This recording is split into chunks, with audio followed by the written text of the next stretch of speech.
Kami persilakan kepada Pak Subejo untuk memberikan tanggapan. Dari situ? Di belakang aja, nggak apa-apa itu. Depan. Silakan Pak.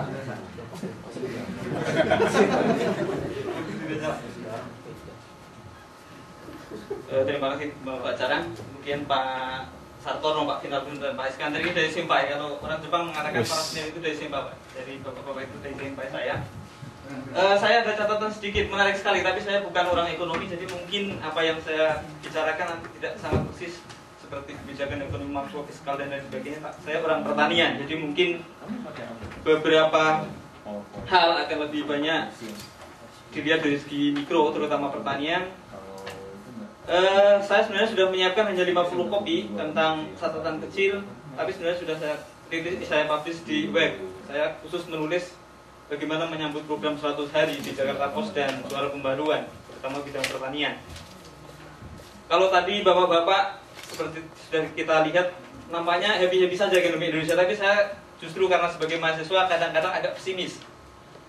Kadang-kadang katanya kalau ada challenge justru adrenalin kita meningkat sehingga kita semakin semangat. Tapi kalau semua seolah-olah baik, mungkin kita adem-adem saja. Tapi saya ingin menunjukkan bahwa kita terutama di bidang pertanian ada beberapa persoalan yang cukup serius yang saya kira belum diadres secara cukup oleh program 100 hari KIB 2 ini.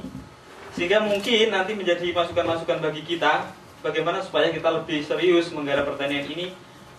Memang pertanian dari kontribusi terhadap GDP kira-kira hanya 17%. Tapi kalau kita bicara angkatan kerja, data di tahun terakhir menunjukkan kira-kira 40 juta angkatan kerja kita di pertanian. Atau kira-kira, bukan 40 juta, tapi kira-kira 40% dari total angkatan kerja. Jadi cukup besar. Saya punya data detailnya dari Departemen Pertanian.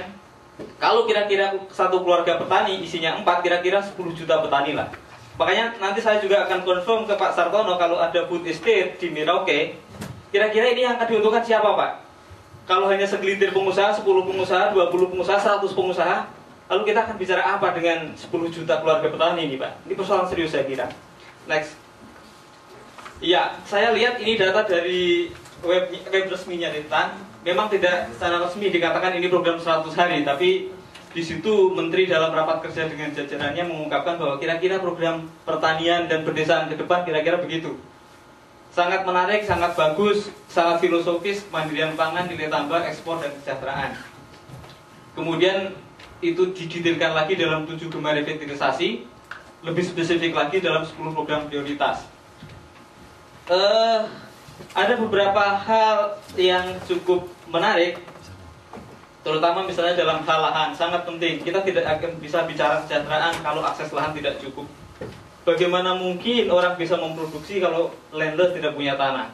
Tapi di sini nampaknya pemerintah cukup, tadi dari Pak Sartono sangat menarik, katanya akan dikembangkan lagi secara serius reforma agraria melalui PP. Kita tunggu realisasinya, karena 2007 SBY sudah mencanangkan reforma agraria, tapi sudah 3 tahun jalan juga kita lihat belum ada progres. Kita akan lihat apakah dalam 5 tahun ke depan ini serius digarap, sehingga akses lahan kepada petani memang serius bisa dikembangkan. Kemudian yang lain-lain misalnya benih dan lain sebagainya. Kalau ini memang bisa dilaksanakan, saya kira suatu yang sangat bagus. Karena apa? Karena beberapa tahun yang lalu kita banyak sekali impor benih padi hibrida dari Cina. Bagaimana mungkin kita bisa memproduksi sesuatu yang baik ketika misalnya kita mengimpor benih dari luar? Kemudian ketergantungan pada multinasional juga sangat besar. Benih direkayasa sedemikian rupa sehingga hanya bisa ditanam sekali, sehingga petani nggak bisa apa-apa lagi, harus beli, ketergantungannya sangat tinggi. Tapi saya berharap misalnya nanti ke depan ada kerjasama yang serius antara pemerintah, perguruan tinggi, petani, bagaimana membuat benih-benih lokal yang hebat, kemudian bisa murah dijual kepada petani, sehingga petani mendapat nilai tambah yang bagus. Saya kira ini secara filosofis, secara teoritis sudah sangat bagus. Tadi pembawa acara juga mengatakan programnya sangat bagus.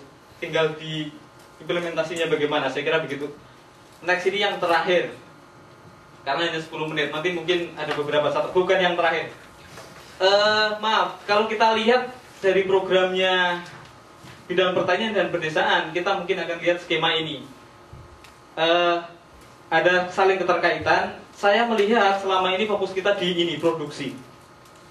kita belum, yang saya mirah-mirah ini terutama yang sangat penting untuk kita pikirkan ke depan, selain tetap yang di lingkaran juga harus serius digarap, tapi ada penekanan-penekanan bagaimana akses terhadap lahan, irigasi, benih, kemudian harga. Kita tidak bisa bicara kesejahteraan kalau misalnya kebijakan harga kita adalah pangan murah misalnya. Bagaimana mungkin petani akan menerima income yang tinggi? Lalu ini sebagai salah satu indikator dari kesejahteraan, misalnya kalau ketika panen, saya mendapat sekarang zaman FB luar biasa, jadi petani pun sudah bisa pakai FB, terutama yang muda. Saya dapat message dari teman saya di kampung mengatakan, Mas Bijo tolong perjuangkan, ini saya jual kelapa cuma 600 rupiah. Apa ini? 600 rupiah nggak ada harganya, saya nggak ada apa-apanya. Jadi semua biaya itu hanya untuk ongkos produksi. Sehingga kalau kebijakan kita, ideologi kita adalah pangan murah, depan ini saya kira akan sangat sulit kita akan bicara kemakmuran petani misalnya. Kalaupun lahannya ada, irigasinya ada, benihnya ada, tapi ketika sudah memproduksi dengan baik, lalu tidak bisa dijual dengan harga yang layak, ya saya kira kita omong kesejahteraan akan susah. Kemakmuran maksud saya, karena kalau kesejahteraan lebih banyak non-ekonomi kesejahteraan meternya ya. Kemudian akses lahan. Memang sensus sensus pertanian 2003 mengatakan rata-rata luas lahan petani Indonesia adalah 0,4. Tapi saya kira angka itu adalah angka yang agak menyesatkan. Karena apa? Karena sebenarnya jutaan petani kita adalah landas. Petani yang tidak punya lahan sama sekali. Mereka hanya sebagai buruh tani, mereka hanya menyakap atau mereka hanya menyewa. Saya tidak punya data yang sangat detail berapa juta, tapi saya menduga puluhan juta. Karena petani kita ada sekitar 40 juta. Rata-ratanya 0,4. Itu pun kalau kita bicara layak atau tidak, sangat tidak layak. Bentar mengatakan yang layak 2 hektar, sangat setuju. Nggak usah 2 hektar lah, 1 hektar. Kalau 0,4 ya, produksi digenjot berapapun, ya nggak akan banyak berarti. Tapi mungkin kalau misalnya 1 hektar, itu sangat lumayan. Ketika produksi misalnya bisa digenjot dari 6 ton per hektar menjadi 7 ton per hektar misalnya, ketika insentif harga juga lumayan, saya kira hasil akhirnya akan lumayan.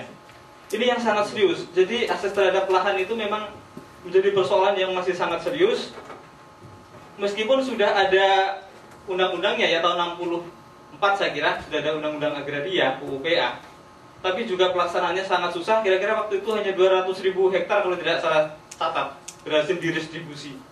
Kemudian 2007 juga SBY KID 1 sudah menggagas dalam pidato resminya bahwa di bawah BBN akan ada reforma agraria. Tapi kita lihat 3 tahun ke sini juga masih sangat susah pelaksanaan. Saya mengharap nanti kabinet ini sangat serius menggarap ini, sehingga bagaimana petani-petani yang memang produktif kemudian diberi kesempatan untuk mempunyai lahan, kemudian mereka bisa serius memproduksi pertanian. Saya kira itu. Oke, next. Kemudian ada beberapa isu yang mungkin belum, ya sebenarnya sudah diadres oleh Departemen Pertanian, tapi saya kira harus mendapat perhatian yang cukup serius. Kita selama ini sangat bias ketika membangun pertanian. Pertanian kita adalah pertanian sawah. Padahal pertanian tidak hanya sawah. Pertanian itu bisa lahan kering, bisa pantai dan lain sebagainya.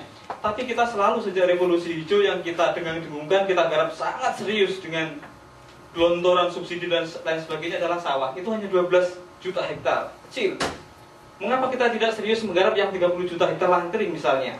Lahan kering bisa dipakai dengan agroforestry, menggarap misalnya pangan dengan tanaman obat, pangan dengan pakan ternak, pangan dengan kayu misalnya. Ini luar biasa.